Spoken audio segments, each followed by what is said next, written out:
اعوذ باللہ من الشیطان الرجیم بسم اللہ الرحمن الرحیم تبارک الذی بیدہ الملک وہو علی کل شیء قدیر۔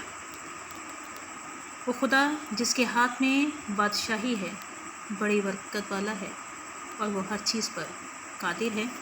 السلام علیکم اسٹوڈنٹس، امید بخیر۔ آج ہم اردو درسی کتاب جماعت نحم کے سبق نمبر 9 امتحان کی مشق سبق کے متن کے تحت حل کریں گے۔ اسٹوڈنٹس، مشق کا پہلا سوال ہے، مختصر جواب لکھیں۔ کل 5 سوالات ہیں، الف تا ہ۔ پہلا سوال ہے الف جزو، مضمون نگار کو امتحان سے گھبرانے والوں پر ہنسی کیوں آتی ہے؟ مضمون نگار کہتے ہیں کہ مجھے ہنسی اس لیے آتی ہے کہ آخر امتحان ایسا کیا ہوتا ہے، 2 ہی صورتیں ہوتی ہیں، فیل یا پاس۔ اس سال کامیاب نہ ہوئے، آئندہ سال صحیح۔ تو اس کے لیے وہ شعر بھی کوٹ کرتے ہیں، نہ ہوئی گر میرے پرچوں سے تسلی نہ صحیح، امتحان اور بھی باقی ہے تو یہ بھی نہ صحیح۔ سوال نمبر 2 کی طرف بڑھتے ہیں۔ سوال نمبر 2 ہے، بے جز جو امتحان کے دن قریب آتے جاتے مضمون نگار کے دوستوں ہم جماعتوں کا کیا حال ہوتا؟ جواب، مضمون نگار کے دوست امتحان کی تیاری میں ایسے مصروف ہوتے کہ ان کے حواس، ان کے دماغ مختل اور ان کی صورت اتنی سی نکل آتی تھی۔ جیم جز، مضمون نگار نے کون سا امتحان دیا تھا؟ جواب، مضمون نگار نے قانون یعنی وکالت کا امتحان دیا تھا، اس لیے بار بار ذکر ہے لاء کلاس۔ دال جز، مضمون نگار نے امتحان دیا تو کیا نتیجہ نکلا؟ جواب، مضمون نگار نے جب امتحان دیا تو وہ جملہ مضامین میں بدرجہ اعلیٰ فیل ہوا، کسی ایک مضمون میں صرف اس نے 2 ہی نمبر حاصل کیے۔ مضمون نگار کے والد نے کس طرح اسے تسلی دی؟ یہ آخری جزو ہے آپ کے اس پہلے سوال کا۔ مضمون نگار کے والد نے کہا، بیٹا گھبرانے کی کوئی بات نہیں۔ دیکھیے، سب سے پہلے آپ جواب یہاں سے شروع کر سکتے ہیں۔ مضمون نگار کے والد نے ممتحنوں کو برا بھلا کہا، مضمون نگار کی اشک شوئی کی اور فرمایا، بیٹا گھبرانے کی کوئی بات نہیں، اس سال نہیں آئندہ سال صحیح، آخر کہاں تک بے امانی ہوگی، 100 دن چور کے تو 1 دن شاہ کا۔ اگلا سوال اسٹوڈنٹس دیکھیے آپ کے سامنے ہے، الفاظ اور تراکیب کے معنی لکھنے ہیں آپ نے۔ مختل بگڑا ہوا، خلل انداز، مستغرق ڈوبا ہوا، بہت مصروف۔ ممتحن امتحان لینے والا، تشفی تسلی تسکین، محبیت توجہ مشغولیت مصروفیت، اشک شوئی آنسو پہنچنا تسلی دینا، کم ترین ناچیز معمولی، امداد غیبی غائب سے ہونے والی امداد، خادم زادہ خادم کا بیٹا، بدرجہ اعلیٰ اعلیٰ درجے کے ساتھ، خادم ملازم یا نوکر۔ سوال نمبر 4 کی طرف بڑھتے ہیں۔ واحد الفاظ کی جمع ہم نے لکھنی ہے،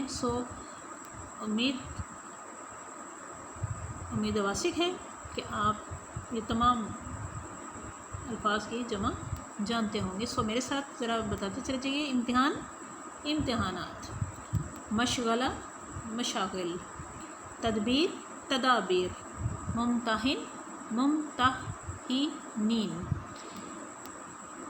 خیال خیالات، وکیل وکلاء، مضمون مضامین۔